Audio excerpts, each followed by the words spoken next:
join the call, and I'm like, no, no, no. Oh, I see it's live Let me try to now. do my phone real quick. Okay, yeah. It's not working? No, I tried it with the other link, and it hit it to go on. What's that? That's a share screen. Do I have to hit the video embed thing? There's. I'm gonna tell. They got a whole control room. This powerful. I'm gonna tell. Yeah, what's the control room? It's on the side under Q&A. It says. Yeah, What does it do? I know. I'm trying to click. Where do on you guys it. see Q&A? Over on the left. You gotta hover on the left side, and then a whole sidebar will come out. It's nothing showing up for me as far as the control room. Or maybe that's. Kelly, your face is hilarious. This is like, He's like, what? making me angry, kind of. Okay. My Q&A is not working. I don't know. You know what? We're just gonna go with it. Yeah, we're going to do the best we can. I sent some links. So if somebody, only thing I can think to do, y'all, to kind of make it not be awkward, if somebody comes in, we can say, hey, you have any questions? Thanks for joining us. That's the only thing I can think to like probe it. So it Listen, won't be you guys awkward. will see me go silent. I'll go completely silent. Hey guys. So this year we're definitely out for the, we're checking out some interesting things. Okay, so I want to go ahead and get this started. Would the link be through your YouTube page? Let me see. You guys, what's your YouTube page called? Renewed Talk? Look it up right now. This is actually mine. It's Kelly Pritchett. It's Kelley. Oh, yeah. Pritchett. Kelly Pritchett. There's a many Kelly Pritchett. But she's Kelley. EY.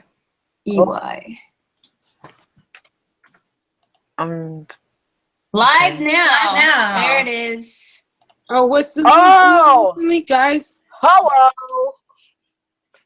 We found it. Oh shoot, that's Lord, that's not a good view of me. It ain't good look, but you know what? We're gonna Facebook it anyway because support. This is a ministry.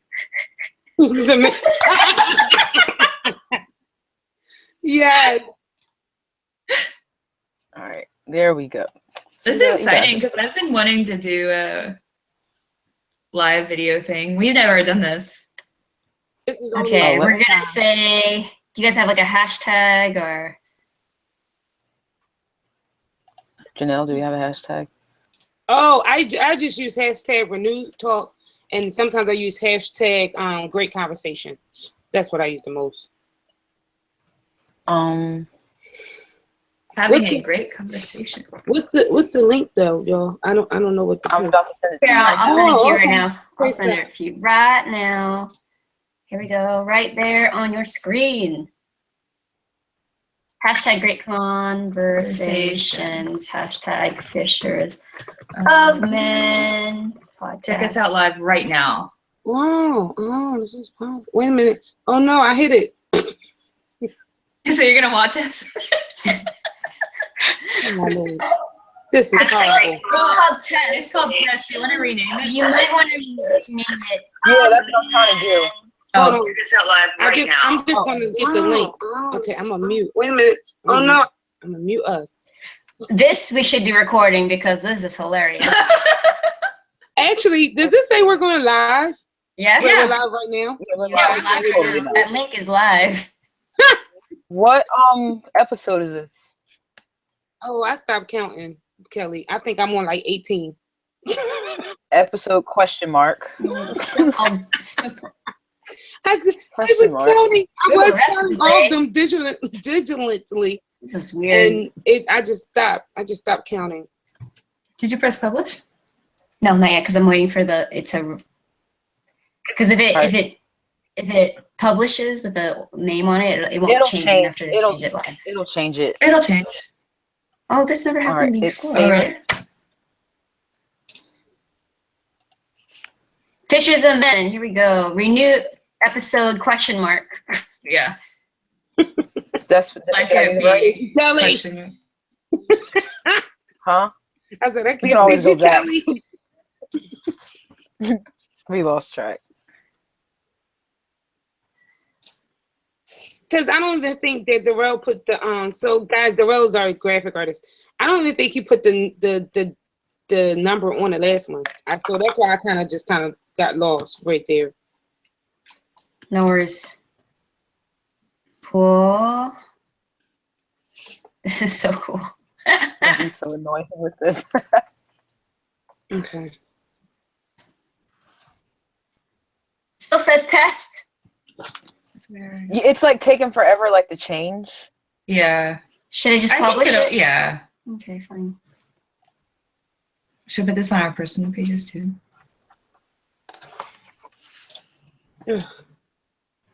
I really need to do what y'all doing because I don't have a renewed talk page. I just put everything on Elaine. Janelle's page.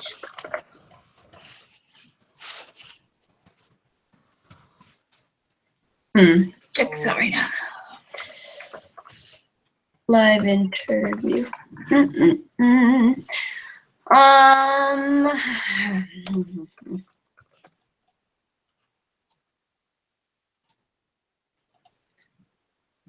I put on no sort of makeup or anything. It's all good though. We're gonna make this work, girls. We're gonna make it work.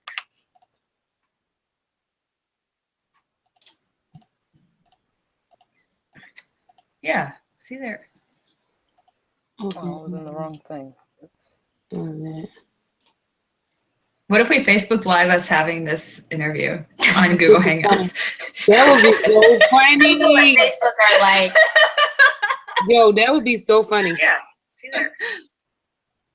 cool. Wrong thing. What if we Facebook Live us having this interview Oh, no. on Google Hangouts? That would be so People on funny. Facebook are like, Yo, that would be so funny. Yeah. See there. cool. Wrong thing. What if we Facebook Live us having this interview on Google Hangouts? People keep it doing it. People on Facebook are like, Yo, that would be so funny. that is the Mary Ashley laugh. You're very live. What if we Facebook Live us having this interview on Google Hangouts? Ooh, there is some feedback happening, y'all. Yo, that would be so funny. That is the Mary Ashley laugh. You're very live. This is very weird. Ooh, there is some feedback happening, y'all. That is the Mary Ashley laugh. You're very live. This is very weird. Like a loop on a loop on a loop.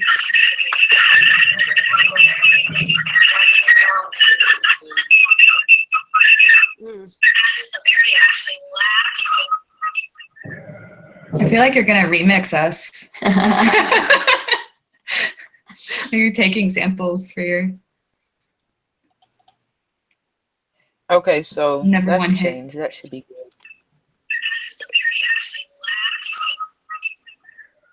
I feel like you're gonna remix us. What it just naturally keeps replaying it? Where is that coming from? Okay, so that should change. That should be good. I think you need to shut down your live feed. Not your Who, live, me? not your feed. Yeah, somebody needs to turn off their It's YouTube. me then. I'm gonna turn it off. Give me one moment. I'm slow. I still didn't link this to anything. Why? Where is that coming from? It's me. You need to shut down your live feed. Yeah, give me 1 minute. Not your live- It's me then. Pretty I'm great. gonna turn it off. Give me 1 moment. I'm slow. I still didn't link this to anything. Why? It's me. So can somebody send me the link to my actual phone? Because I'm up here literally typing out YouTube.watch ? Oh, no, yeah. Blah blah blah blah blah. I Yeah, thought I sent it. You sent it. It's Yeah, I in sent it. here. I'll send it to your my text. phone? I sent it to your phone. No, all I have is the Hangouts. We just sent it. I just sent it to you. So I was trying to copy. Yeah, I didn't get this one. Okay. All right. I think I'm gonna just do some stuff like this real fast, and just gonna make this pop. It got dark really fast outside.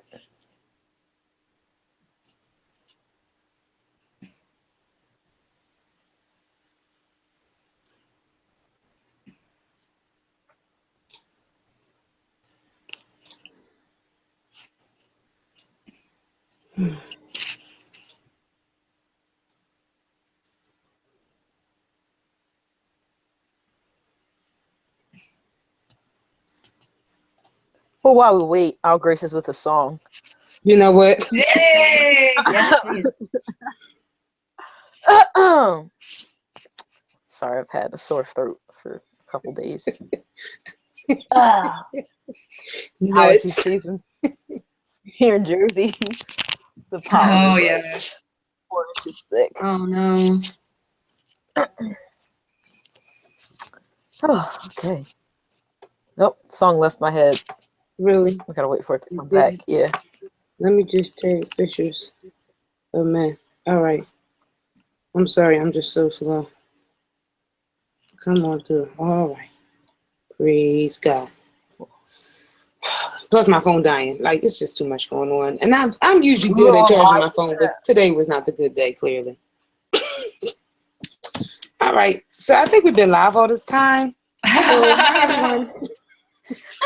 We try to figure things out. Mhm. Hi everyone. If anybody's been watching, thank you for checking us out. We're not unorganized all the time. We're learning. This is us learning. It's a good place to be. What we want to do is tell you guys about Renewed Talk. If it's your first time visiting us, first time hearing about it, it's because we're podcasting. We're usually just on SoundCloud. But the latest episode and today's episode, we are now trying Google's Hangout, going live, and intercepting those two worlds of YouTube and Google, which is really one. And we have great guests here today, all the way from California.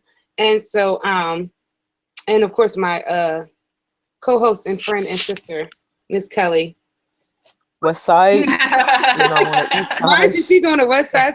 It has to be for them, but we both on the East Coast. Left coast, left coast. So, Fishers of Men podcast, guys, you can introduce yourselves. You could tell us where you're from, et cetera, school, all that stuff. Fun stuff. Fun stuff. My name is Mary Ashley Burton. I'm originally from Kentucky, and now I've been in LA almost 5 years. That's neat. I moved out to LA to be a screenwriter, and so far I'm doing that, sort of. And then my day job is I'm a Spanish interpreter. Oh, that's neat. Yeah. Oh, that's so neat. Guess what I went to school for? Guess what I went to Spanish? school for? I went to school for screenwriting. Oh, cool. Nice. You gotta make it out here to California. Yeah. Right. Right. Mhm. Yeah, I definitely got to get out there. Yeah. Yeah. I have a couch you can stay on. She has an extra room there. On my way, I'm getting. I know that's ticket. right. Thanks, Mary Ashley. It's a sofa bed. Cool. And Laura, Yeah, I'm Laura Samara Sams, and I came out here 7 years ago yesterday. It was my 7-year anniversary yesterday in LA. And I came out here to be a producer and all-around artist in general. Living that freelance life, it's wonderful. So right now, I do the podcast Fishes of Men with my partner in crime here, Mary Ashley, and I also do photography and film on the side, and well, not on the side. Fishers of Men is kind of on the side, and then my day job is film. But it's pretty cool because it's kind of my dream job. And I also help run a program called Act One out of Hollywood, which is how we met. She Mhm. was doing the screenwriting track. I did the producing track. So Kelly, if you want to talk about screenwriting, I got you some info. and but Act One I'm is editing specifically, short as we speak. yeah. So I'm editing a it's, short as we speak. oh, nice. Nice. Yeah, Act One is specifically so. for Christians for that want to be producers or writers. Yeah. Yes. Yeah, yeah. Neato. Yeah, it's pretty cool. That's Look at us making connections. yeah. I didn't even know what I was doing. You see this here? I went to school for communications, but screenwriting wasn't my thing. My teacher was like, "You don't want to write?" I said, "No, I want to talk." And look what you're doing. And look what you're doing. Putting the degree to good use. You see. So what made you guys start Fishers of Men? I know you explained how you met, which was awesome. But what made you guys decide to start this podcast in particular? Well, you know, there's that verse about beauty from ashes. Yeah. We were both kind of really frustrated with the whole dating scene in LA, especially as Christians, and we found ourselves both kind of frustrated with Christian men. So we decided to do this project that it first started out with a web series that Mary Ashley wanted to do called Fishers of Men. But we started to realize that it was bigger than just a web series, and we kind of wanted to do the whole transmedia thing where we wanted to be on multiple platforms. So we thought the most economical way for us to start our project was to just start a podcast, because we can literally just do that with an iPhone.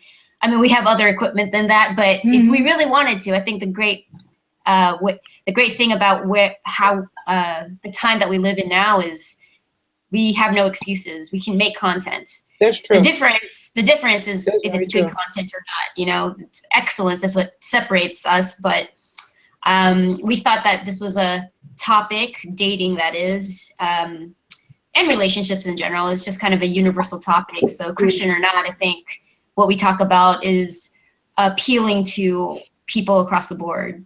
But the thing is, too, we realized that, like, as we talked to people about the web series, people were like, oh my gosh, like there was so much interest because it's stuff that we're not really hearing from the pulpit. Like there's no guidebook really on right. how to date, or I mean, there are like books about having marriages and stuff like that, but there's a lot that people want to talk about just in their everyday lives, like a lot of decisions we have to make, that there's no real like public forum to talk about it. And we also really wanted a way for people to be able to tell their real stories, but also for our listeners to feel like they're not alone, because we've both gone through that where it's like we'll be facing some sort of struggle and we feel like, oh my gosh, I must be the only one that's ever felt like this, or because everybody else is like, my life is perfect. And you know, like there's a lot that people don't talk about in public, but that they suffer with privately. And so we really wanted to kind of talk about those stories and have a public forum for that kind of stuff. That's so neat. Kelly, you have any questions? I was writing down my first question. Ooh, actually. go But introduce our topic first. Okay. So people are like, did she just pull this out of the air? Like, No. So the two main things we want to talk about tonight in particular on our episode is about, we all represent different lifestyles of worship within Christ or Christendom, as the seminary people may say. And so we wanted to talk about worship and ministry related and kind of what unites us and the things that we enjoy about worshiping God.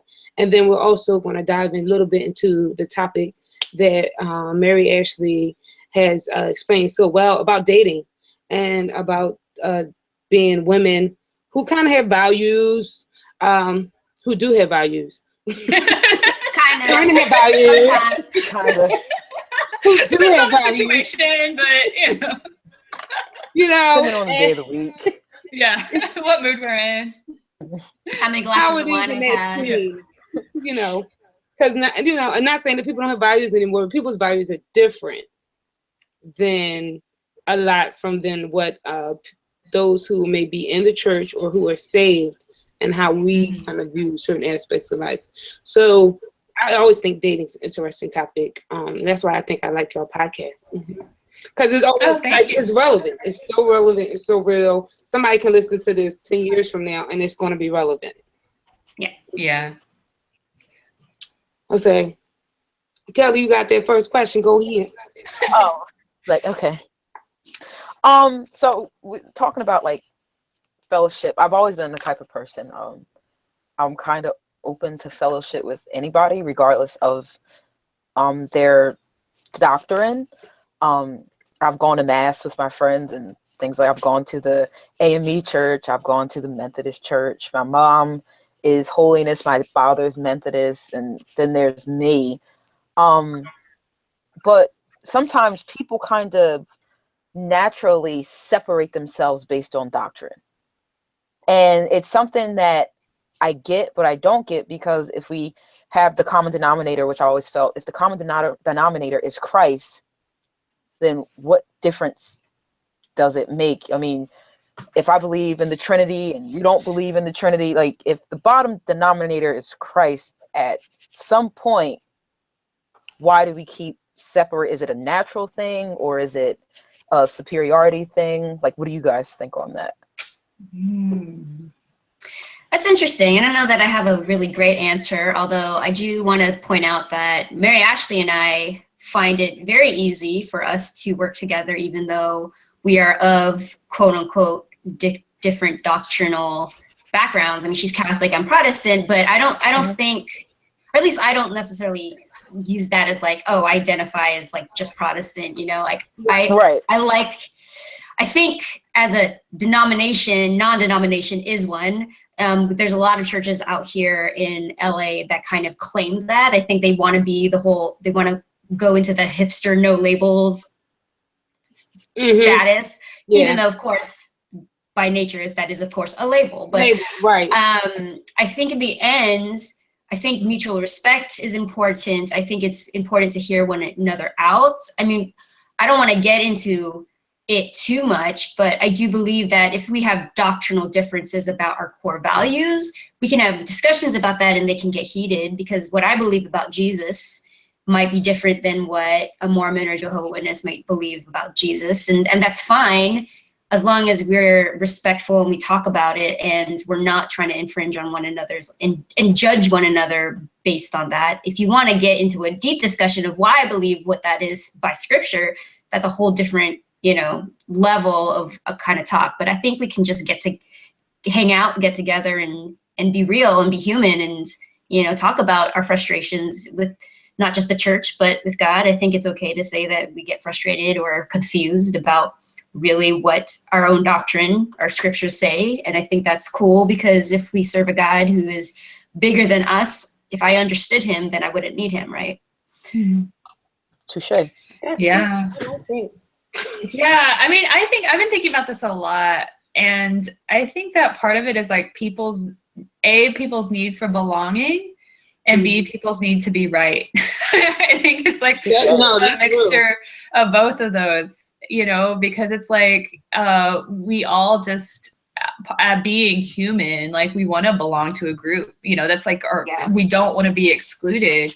And then also it's like, because if you take something seriously, like you can so easily go down a path of like thinking every little detail. It's like, well, what about this? I need to get that right. And then what about this? Well, like if that means this, then that means this, and that means this. And then you can go down the whole kind of the rabbit hole, you know, and then you see other people that don't agree with you. It's like, yeah, but you're wrong and I'm right. And you need to change your ways because I know what the right way is. And, yeah, so I think it's kind of like a human thing, but I think Laura's right that ultimately you can focus on unity and still be friends and have a really nice, peaceful, harmonious relationship. You know, and it's not that those things don't matter, you know, it's just that you can, to a certain point, agree to disagree and kind of trust that God is in control over everything. I fully agree. And I think that sometimes, like when you said the need to be right, it hinders us from drawing other people. Well, we can't draw them. It hinders us. I'm From trying like being the to get it right. instruments. Yeah, for being available because we're bickering about all the little things, and that can hinder us from being available to Yeah. allow God to minister and help other people, no matter like what their ethnicity is, no matter what their background is, no matter what life story they've experienced. I think that hinders us when we're so distracted on I call them the small things. That's what I do. Yeah, I mean, we've even gotten comments like on our podcast. Like, we got one comment that said we were opening the door to Satan. Yeah, that was a fun comment to get. Because, like, people were talking about things in our podcast, and I didn't explicitly say, like, well, the church considers that to be a sin. Got it. I just kind of assume, because that's just not my style. Because I just kind of like I let people tell their real stories, and like, it's not like the person who was talking about it was glorifying it or whatever. But it was, I guess our listener thought that I should have been really explicit in saying, this is sinful, and like, he thought that could encourage people to be sinful, and that was opening the door to Satan. And I was just like, oh. Yeah, I don't think our position, I think this is just, it is pertinent to parallel with church and like what we talk about in relationships, because people can go at relationships in all different ways, but what's the common denominator is love and heartache, right? But the common denominator with religion, with Christianity specifically, I won't even go into religion because that's a whole different thing, but with Judeo-Christian traditions, our common denominator is Christ. And maybe we see that differently, we look at scripture differently, but if people are outside of that, if people are not even believers, like, we can't come at them with things that scripture says, because they're not even there yet. If they don't recognize the authority of scripture, it doesn't. Thank you. And with love and relationships, maybe somebody's going to be doing relationships differently than I would. Maybe you believe in sex before marriage, maybe you believe in no marriage at all, you just want long-term relationship, and you don't need a piece of paper that like it doesn't matter what mode you're going to. In the end, we want to be a forum where people can express where they've been hurt in love. And maybe if we can be a light to them, maybe that will get them to be curious about why we believe what we believe. And then if they're asking about Jesus, then we can open the door then, versus trying to do it the back way and say, like, Jesus said this is why your life sucks. I mean, because God knows, as Christians, our lives are going to suck at some point, because we live on earth, and this is not our bodies that we're going to be glorified into, and we're still human, we're still going to mess up, and thank God for grace. Well, I have a good quote for you all. It's Madeline L'Engle. As we draw people to Christ, not by loudly discrediting what they believe, by telling them how wrong they are and how right we are, but by showing them a light that is so lovely that they want with all their hearts to know the source of it. Yeah. Because I was having a fight with someone the other day. We were talking, because the Pope did a TED Talk. I don't know if you all know that. He did it? The Pope did a TED Talk. See, I told you I like to talk. Go ahead. That's good. Yeah, it was really cool. I loved what he said. Because a TED Talk is mostly to scientists, like, that's the audience, and so he talked about the universe, and he talked about science and God, and he talked about the parable of the Good Samaritan, and he talked about how we need peace, and we need to use science and like technology for peace, and like, we can't forget the relationship between people. And I loved it. I thought it was beautiful. But I had a friend that was like, ugh, like, I hate this and blah, blah, blah, because like, the same message you can get anywhere. Like how these people that he's talking to, like, they're not going to start believing in the Trinity. They're not going to start believing in the Immaculate Conception or in blah, blah, blah, and this and that, like, they're not going to start going to church. And I'm like, these are scientists that barely believe in God. Like, right. Like, know your audience. Like, if you want to come out and yell about the Trinity, like, good for you. But like, I don't feel like that's going to be very helpful. Yeah. you know, and so someone ended up posting that quote, and I was like, this is an amazing quote. I love this. This is what I believe.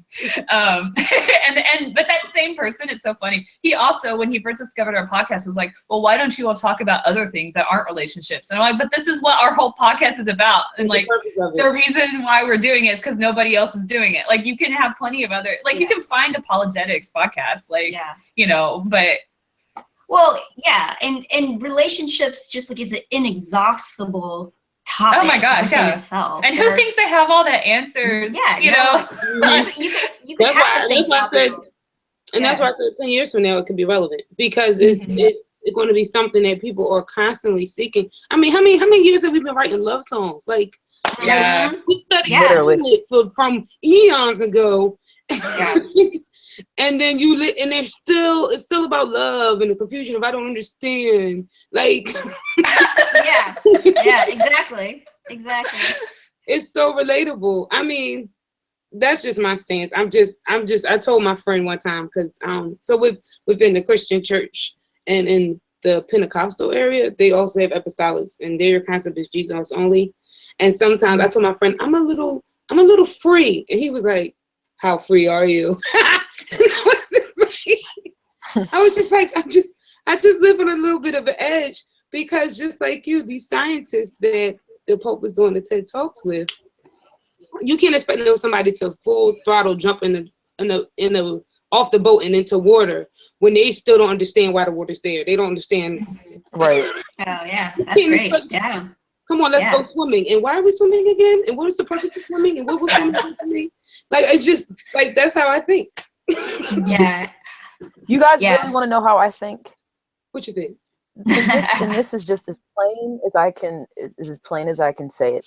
If I'm in the water and I'm drowning, scientifically, they say if you're drowning, you're going to go down and come back up for air 3 times because of that fight instinct in you.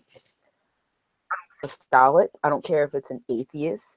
I don't care if it's somebody save me. Like that's the thing that we've lost, like, kind of sight of. Like, if I'm laying on the surgery table, I don't care what you are. Make sure I wake up out of this anesthesia and make sure I'm fine when you're done. Mm-hmm. And like, the thing is, I think we, like, as a society, we've lost the common respect for each other's beliefs and things like that, which is why sometimes with people, it's, oh, well, you're this and I believe this and I think I'm right. Okay, everybody thinks they're right about their religion and their beliefs. Everybody does. It's just inevitable. If I didn't think it was right, I wouldn't believe in it. Yeah. Yeah. And even people who are like, all religions are the same, like, that's still a belief that they think is right. Right. Then some of them will never admit it. Cause they'd be like, what you mean? But it's still a belief, because you put that in your mind. Right. You believe that. Mm-hmm. That's what you follow. So it's like, I think as a society, we've become so just, I'm right, you're wrong, and there's nothing you can do about it. Okay, you may be right. I may be right, but I'm still going to respect you when you're right about what you believe in, when you feel what you is right. Mm-hmm. I think it's important Go ahead. Yeah, I was just going to say, I think that you're right. We all think that we're right. We should be, like, living the way that we think is right.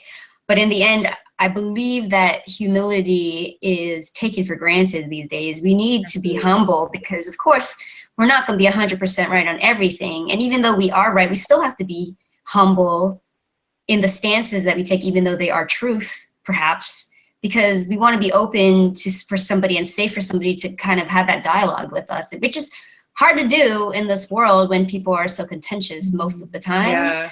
But how can we be the light? We can be the light by actually listening and not being defensive. Right. And not, I mean, I don't do this well at all. I'm just saying, ideally, I would be that person to listen patiently and take Have a dialogue. What the other person is saying and really listen, instead of trying to be like, okay, I'm going to check that.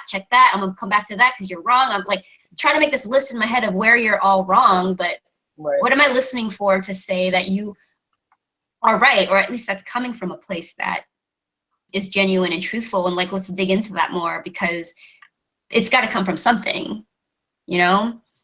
So I think you just need to meet people where they are. And I think that's what's great about what we do as storytellers. The stories that we tell, they don't have to be quote unquote Christian. They're Christian because we're Christian, we're making them, but they don't have to be Christian, like a genre of Christian. Yeah, we've had films. non-Christians on our show. Because yeah, it's like a dialogue that you could participate within the human condition. Yeah. And if you could relate to each other in that way, that's so much better than just trying to throw the Bible at you. It's like a language that they don't even understand. Why would you even go there? And the other thing too is like when you're listening to someone and you're trying to like nitpick like where they're wrong, you lose your joy. Like you don't have any joy, like, and so it's like, how are we going to try to transmit to someone like this is something you might want to follow in the future? If we're like angry all the time, like, like because out of one side of our mouths we're saying like, oh yeah, this is the way, the truth, and life. This is the way to be saved. This is the way to feel the fullness of God's love. And on the other side of our mouth, we're saying, but we're totally miserable all the time and everybody is wrong and we hate everything. Yeah. Right. And you can't draw. Once again, we can't draw them. I keep saying that. I'm sorry, y'all. But you can't be a vessel and an instrument, like you guys said. If you just, people gonna be like, I want to. And that's so straight up. Like I always, me and my friends used to have a joke when we were younger. Because we was like, if you look a mess all the time, ain't nobody want to be your friend. True. Nobody want to hang out with you. But I true. feel like it's the same way with Christ. If you mean, you angry all the time, like, do I really? And that's what I was going to say. So there's a song. I thought about using this for this episode, but I'm trying to save it. That just came out from the guy Paul PJ Morton. And so he's a PK. And the song is called I Don't Like Your Religion. The song's called Religion. But the concept is I don't like your religion because you do all these things in the name of God. And then he runs this one line that keeps saying, what is your God has nothing to do with that? That's the line. Your God has nothing to do with that. So while you're being mean and you're yelling, and I'm like, this doesn't show me what I thought God was. And so he talks about, people killing in the name of the Lord and they're, being mean and just saying things because they didn't read out the Bible, but that was just what they heard. He's like, they messed us up kind of our walk and our representation of Christ. So yeah, it's a really good song called Religion. Cool. I'm gonna have to look it up. Yeah, thank you. Yeah, and I think that's important to realize that the church is made up of people who are faulty, and that is including our leaders, our church leaders, And ourselves. So when people, when people are focused to bring people into the church, like the church doors, I think that's the wrong focus. You are the church. You got to bring the church to the people. What I love about my church in Hollywood, it's called Ecclesia, where we're trying to promote the church outwardly. Like, what are you in your daily life? That's your ministry. That's your mission field. I'm a producer. I'm going to be a missionary on my set. I'm going to treat my people well. I'm going to try to get them home within 20 hours. No, I'm going to try to respect the people have family. I'm trying to do what I can to treat my crew kindly because that's the love of Christ and me wanting to do that for them. I'm not going to go up and be like, y'all got to go to church on Sunday because you guys need to hear the word of God. Like you can't have a job if you don't go to church. They're not, you can't drag people into church, but you can go to where people are and meet them where they are. Again, yeah. God loved us where we are. Why can't we love people where they are, Yeah. It's so funny that you guys say that because like before I got saved and everything, I grew up in church. I'm a PK. And for a while I was so turned off. And it wasn't through my parents because outside of ministry and things, I loved them as my parents. Like right, wrong, or indifference, I loved them as my parents. I never looked at them in this way. But certain people in the church, I would always say, if this is what being saved is, keep it. Seriously, I said that. Oh, I know. I've gone through that. I'm like, if heaven is full of these people, I don't want to be there. You can save it, like seriously, like that would be my thought process. Like, And isn't how insidious is the devil, because he knows that. He knows, like, first of all, and going back to our podcast about relationships, the devil knows that relationships is a fundamental makeup of what we want, because that's how God made us, to be in relationships. So where's the devil going to get us? In our relationships, like our romantic relationships, Right. and in the people that are supposed to make up the church. I mean, and maybe not even that, but just like our friends, like if you can't get along with the people that are supposed to be your support group, or you don't agree with all those people because they're being catty or whatever, you know, the devil's so insidious. He'll go there first because he knows that if he could break your trust in people that you see as the church that represent God, or men who, you know, are supposed to be a part of, like, if you believe in marriage, you know, like if you are seeing people break up all the time, and you are one to be part of that and to perpetuate that because you think that you need something better, that if you're a commitment phobe, like the devil just knows us, you know, like our weaknesses. And it's through relationships that I think that is the best demonstration of God's love, as well as the best demonstration of why we need God's love. Because gosh, grace, I mean, without grace, you know, I half my friends just would not want me around, and vice versa, because we mess up with even each other, you know.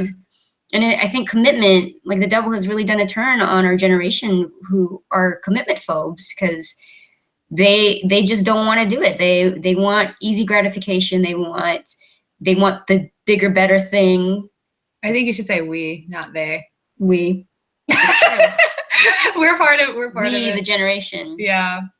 I agree. But yeah, and it's crazy. It's like, because we're called to love our enemies, but it's like the hardest people to love are the ones that are like right next to us sometimes. And and that's not going to change. You can change friends. I mean, don't stay in bad relationships. Don't stay in abusive relationships. But I mean, it's got to start somewhere where we're committed to stay. To at least not try to hate people. Yeah, no, definitely not hate.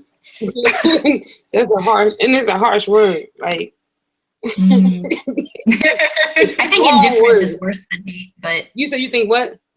Indifference is worse than hate. You do? What makes you? I would like to. Because hate involves passion.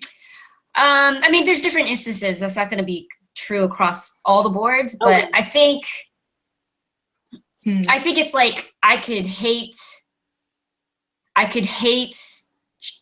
sex trafficking. I could hate it, you know, and I can just be like, you know, I have all this passion against it. I have all this righteous anger, whatever, call for justice.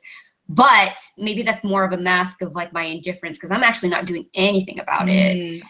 And I think in the end, if you don't care about something, it's not going to move you to do anything. At least hate is propelling you towards something. Right. I mean, I talk about in the context of righteous anger, but there's definitely non-righteous anger, which is a whole different thing. But I have heard that, though, that it's like if you hate something, you're still thinking about them, at least, and you still care what happens to them in the future. But if you don't care about someone at all and you don't care about what happens to them at all, then that's like a total just absence of love. I don't know. That makes me think. I like that. You're gonna make me ponder on that one for more. Only because it's sorry, guys. I'm so true. You're into thought. Into thought. Oh, I'm in deep thought because I was just having a conversation with my mom about a family member who I honestly like can't stand with the passion. I'm just gonna be completely honest with you guys. I can't stand them with a burning like this. When they're around me, I cringe. And my mom was like, "You really let them get that much power over you?" And I was like, "Yes, yes." Like, yes, like, and like the thing is, I'm really asking.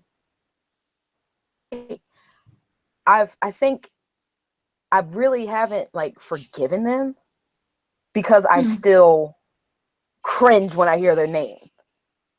And it's like, you're right. Like, hate involves a lot of passion.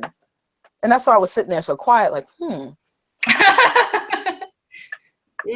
like you're completely right. It involves, like, because if there's a lot of people who, like, I just genuinely, not in a rude way, I just genuinely don't care. And it's not me being mean. I just don't, it has nothing to do with me. But this person, you guys pray for me on this one. Yeah. Okay. Yeah. I understand. I understand. And I'm like I'm the nicest person you'll probably ever meet, like really easygoing. But when you were saying that, I was like, yeah, it is passion. It is a passionate hate. Like a strong it is.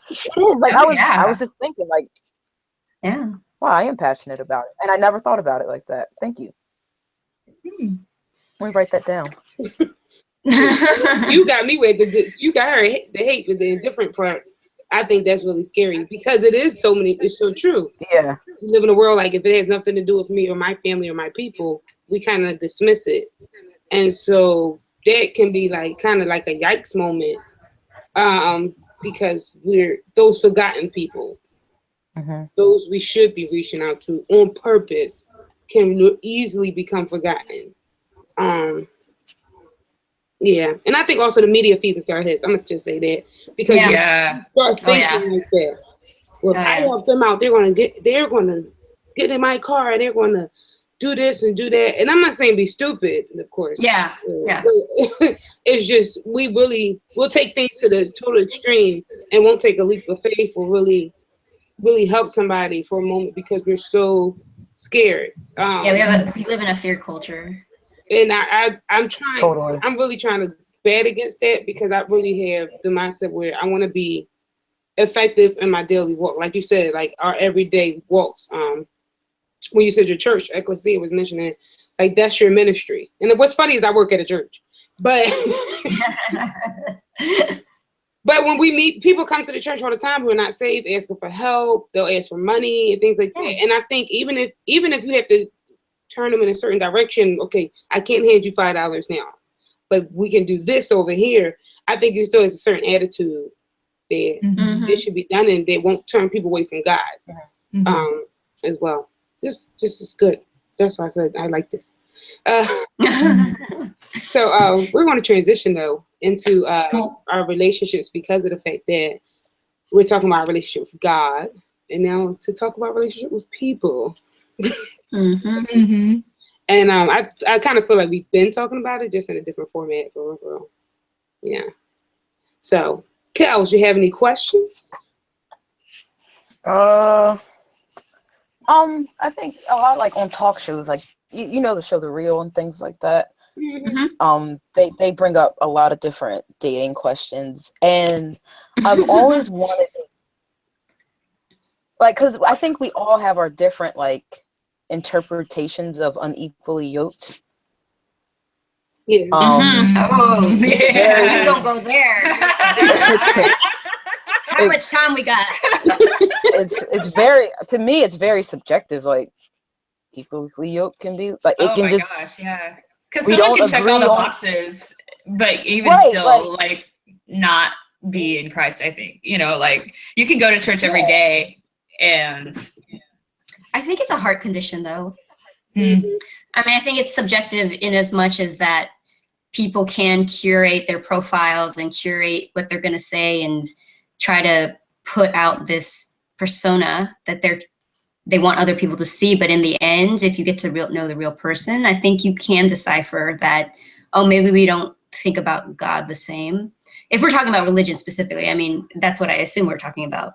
Unequally, it could be different. You can see them act in a way that goes contrary to what they say they believe. Yeah. Yeah. I mean, you're getting to know a person. You see them through action, not word. And so, even if they do, I mean, I don't know, like, so subjective, like. It's so subjective because it's like even the people that do like, okay, like they are good people and they do like there could still be this lack of compatibility, just like this fundamental lack of compatibility. You know, like maybe they have ideas about like, I don't know, gender roles, or, you know, like what they see themselves doing in the future, where they see themselves living, the kind of lifestyle they want.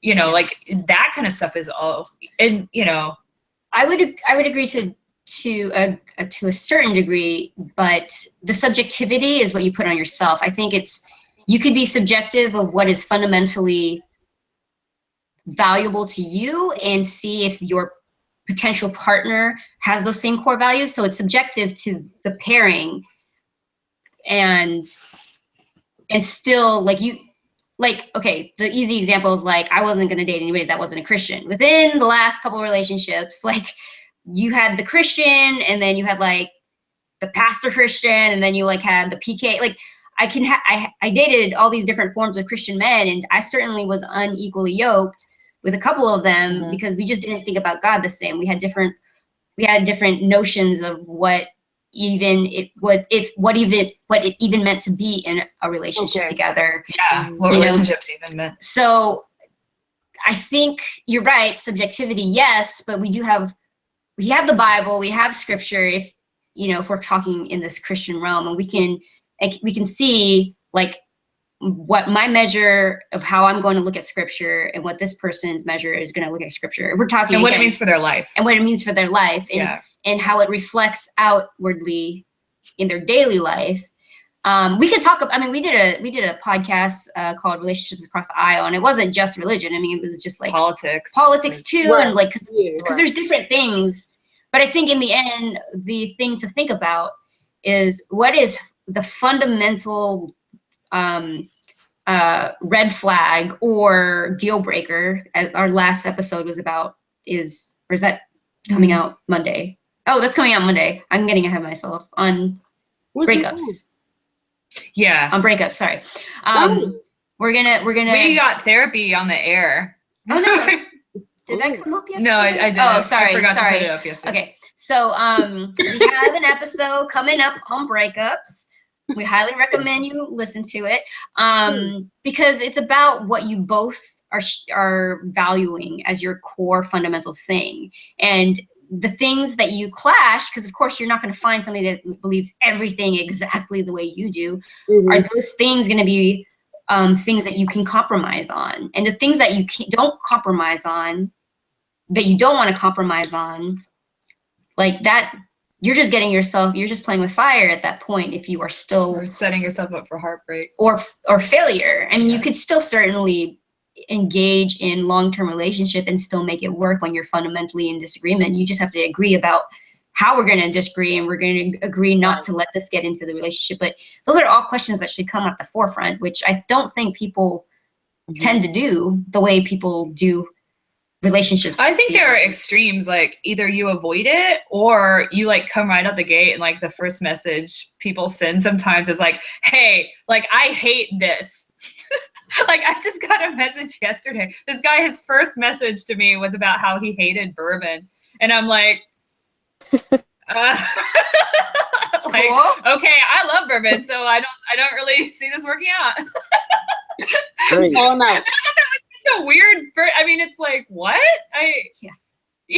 Right out the gate? Yeah. You know? Like that was the introduction. It wasn't like you talked about the topic before. No, literally, here, do you want me to read his message? His first message? Which, as I was just like, what?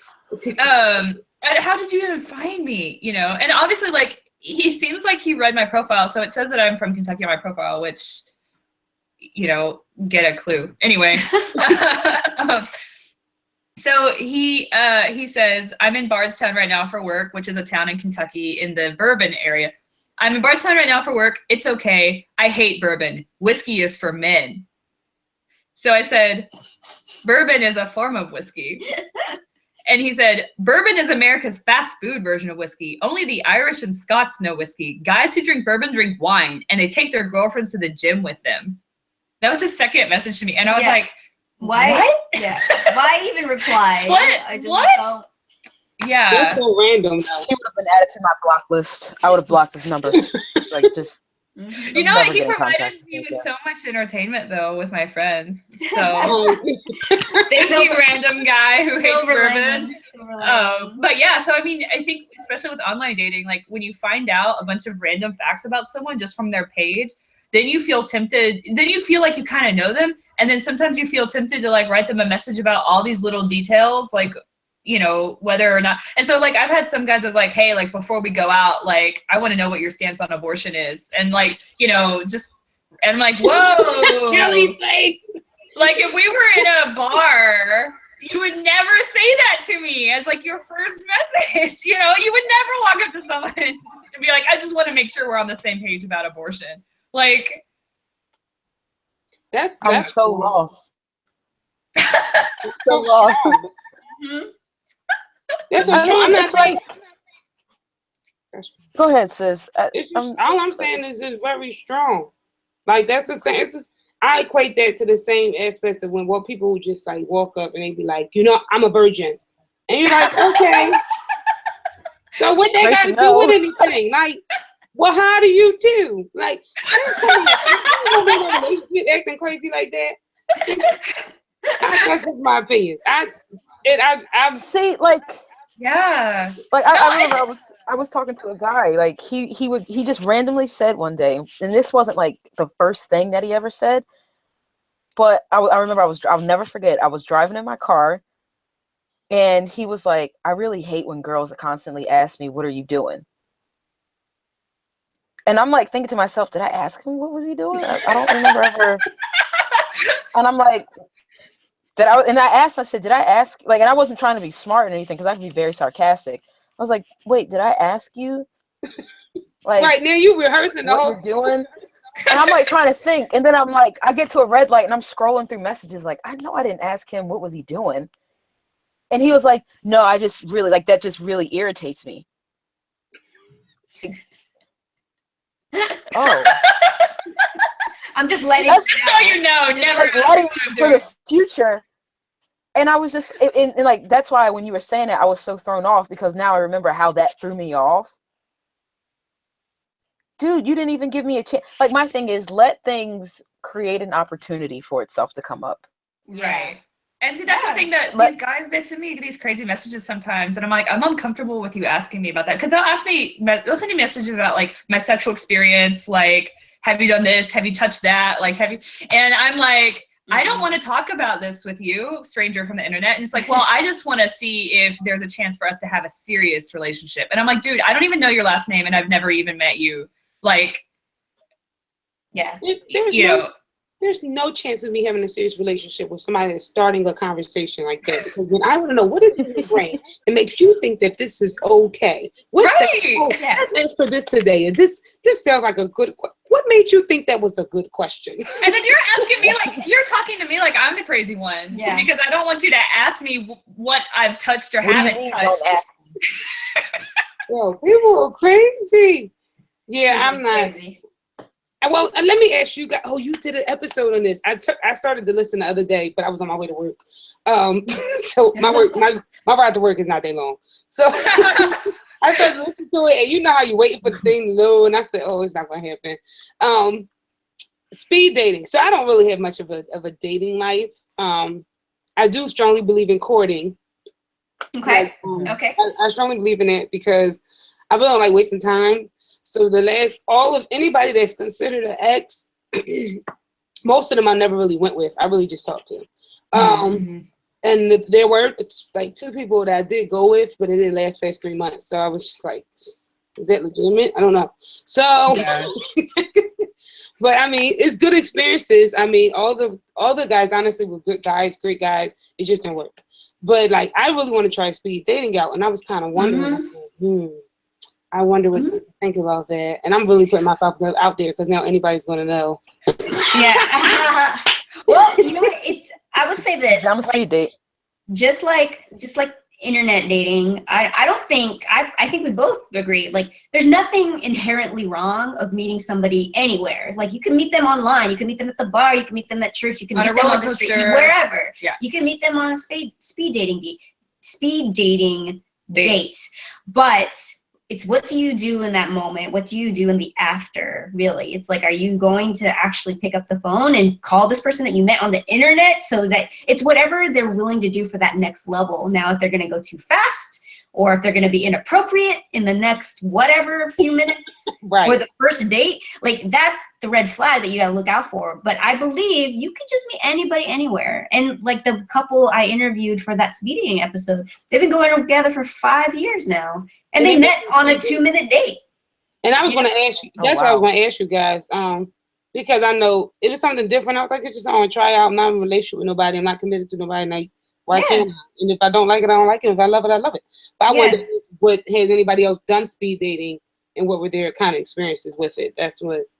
Yeah. That's why Honestly, she was the only person I've ever met to go on a speed date, and that's why I wanted to like, oh my gosh, you need to be on my show. So I've never even done it because it's like all the events here you've got to pay, and it's like $30, and I'm like, I don't want to pay $30. Like, I haven't done no research yet. You know, it's like it might be horrible. I don't know. You know, because I'm not paying $30. Does that include food?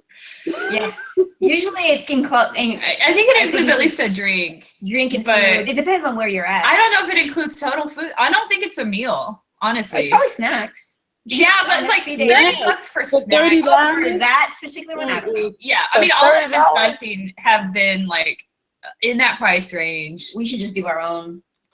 Yeah, sponsored by Renewed Talk and Fishers of Men. Right, for real. We're looking for. Let's do it for $10, $5, $30. Do you know what I could do with that? $30. I know. Yeah. That's a tank of gas. I know, right? Right. That's a tank of gas. A tank of gas. And my tank of gas can get me past a week. Yep. I can't get with that one.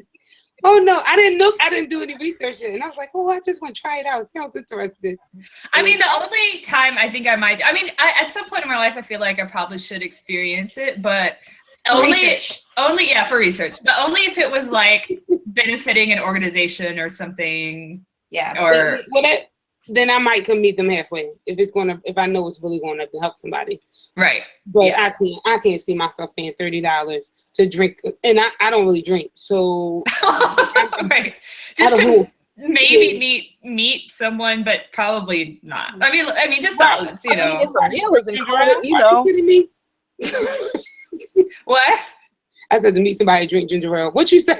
Yeah, that's what I'm at. Ginger ale. I love it. I mean, if it's a meal included, you know, I'll consider $30. I can consider a drink. A real meal. A drink. A starch and a vegetable. That's what I'm talking about. I mean, out here in LA though, like if you go to a bar, some bars like just a drink is $14, you know. So yeah. Nope. Kelly's like, no, I'm not coming back to LA. Nope. No, take me to the little speakeasy and yeah, you have to find out the dive bars. Yeah, guys, the happy hours. We should create our adventure speed dating ourselves because let's do it. I'll be able to experience it now. But yes, according to relationship. Well, let me ask you this, Laura. You recently got married because I remember when I first started listening to the show, you weren't married then. Because I remember some of you I can't remember what episode. Was it the first one? Maybe the second one. But I remember you were talking about some of your experiences with the people that if you dated, and now you're married. So like, how has this been? I highly recommend it. Marriage is cool. It's fun. It's nice. As it pertains to our show, obviously we started, like I said, because we were both in a place of just feeling that heartache for various reasons. For me, particular, was just this guy. And then that relationship just was way too fast, way too soon.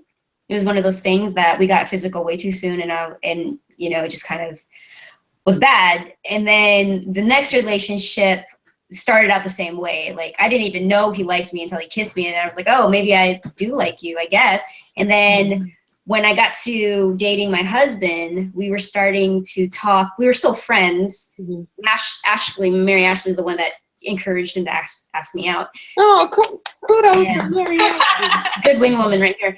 Because he was so nervous about asking her out because like they went to church together, and so I remember us being in the car, and he's just like, yeah, but like there's this girl at church, but if I ask her and she says no, like we have all these mutual friends and like we go to church together, so won't it be weird for the community? And you know, like, and I was just like, just ask her out. Like most women will go on a date if you ask them out, you know, like, Right. and if not, like you're already friends. Yeah. So- And I should preface that he did ask me out, and we didn't go on a second date for like another 2.5 years because I was just like, nope, not at the time. But fast forward, when we did start actual dating, because we had been friends, we had that foundation. But at the get-go, we had the DTR. He actually sat down with me and he wanted to talk about us, which I appreciated because the previous other relationships were just like, oh, you're gonna kiss me now, I guess. And then I just made it clear. I was like, I'm not gonna kiss you. I'm not gonna say I love you unless there is a ring on it. Like I was very, very, very clear in that I was also looking for something serious that will lead to marriage. And I said the M word, because I was like, if you're gonna be scared, like I'm in my 30s, I ain't got time for this.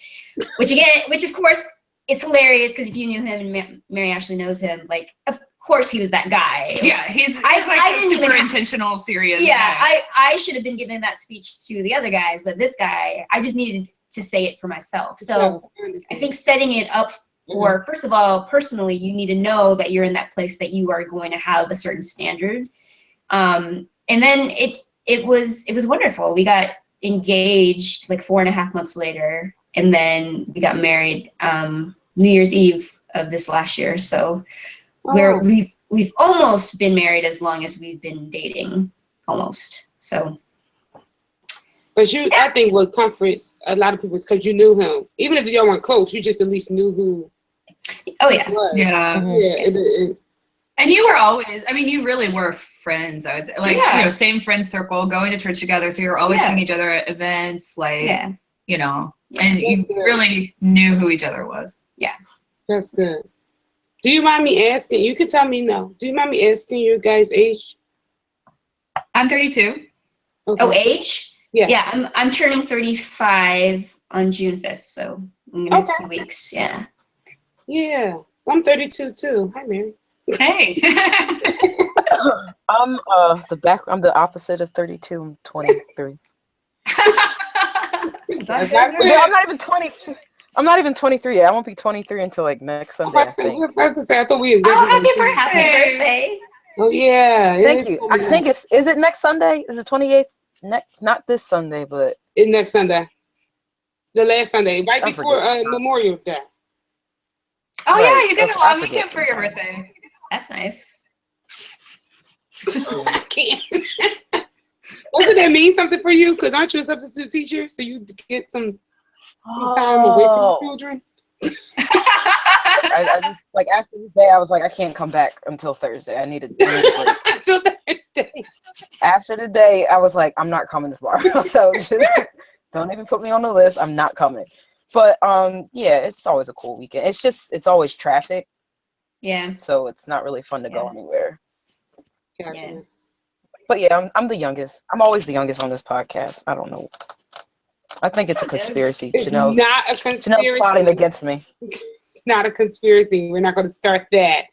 Love is a then when people universal find out my language, age, no they're matter how old you are. What?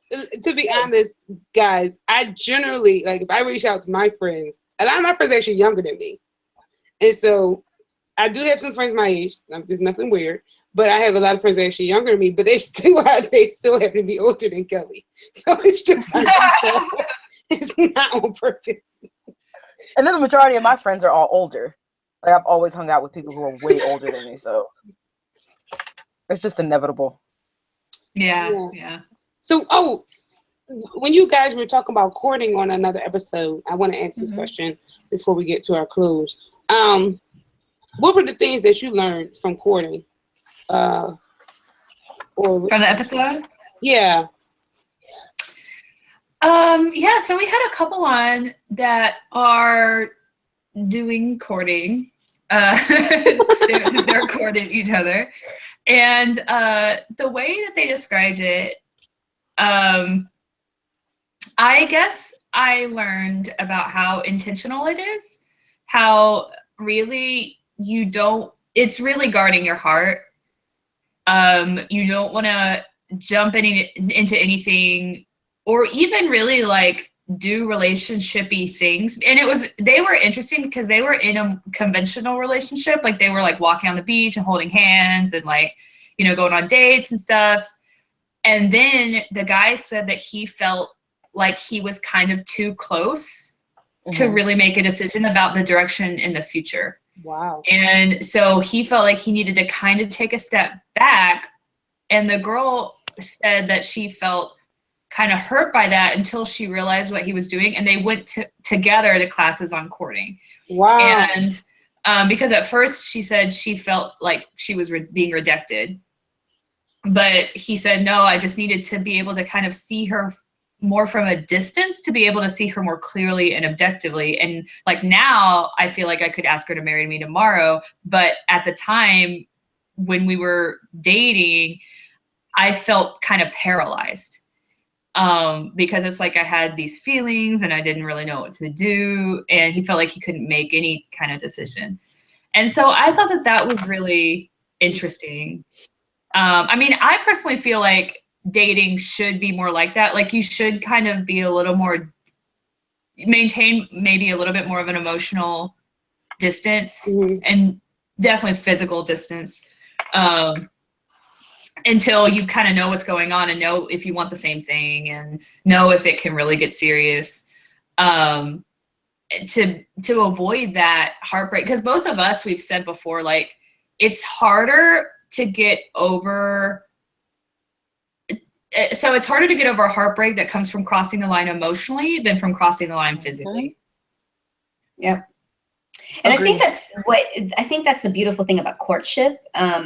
For people that are called to do that, I think it's wonderful because you're setting up boundaries that are appropriate and that they are leading you into a relationship that you take on in phases instead of just like, oh, I want you now. Yeah. And that's not make a really objective decision intellectually versus just emotionally, and then deal with the repercussions after. Yeah.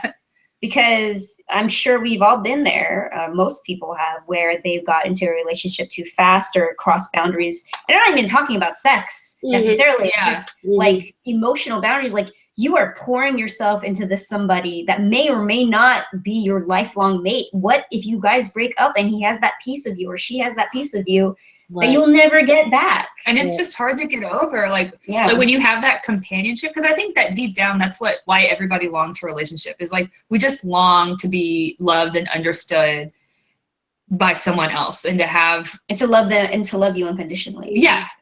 And so it's like when you feel like you have that with someone and you share so much of yourself with them, that's what's so hard. Then you have to go after that and like live your daily life, and everything that you see reminds you of them, and like the places that you've been, and you know that, and it's like you're just opening the wound over and over again. Yeah. Because I do believe that well, I've heard people say this with divorce. I can't relate it to that because I haven't lived that life, but I've heard, like, I relate it to almost like a death, because you take the time to build and create something, and then it's killed. Right. And you're not supposed to reach out and call that person, or, you know, like, oh my goodness, and then reach out and call that person. And the reason I say you're not supposed to, because you're supposed to have the understanding within yourself, like, it's no longer there. Like, you just have to let it go. And we did an interview with a lady who's like an expert on divorce, but healing from divorce, not an expert in divorce. To do divorce. Yeah. I get what you mean. But that's what she said. She said it's almost worse than a death, because when someone in your family dies or a loved one dies, you have this supportive community. Like, people come to your house, people bring you food. Like, everywhere you go, people ask you how you're doing. They'll give you hugs. But when you get a divorce, especially when you're in a church community, like that both of you were in, like, people will just avoid you, you know, like, because people don't want to be like on a side, and, you know, so like no one really, she said that she experienced this, and like a lot of other people have, and it's one of the hardest parts of going through a divorce, because you just totally lose your community and your support. Yeah. Wow. Yeah. Never thought about it like that. That's a good topic, guys. Oh wow. Yeah.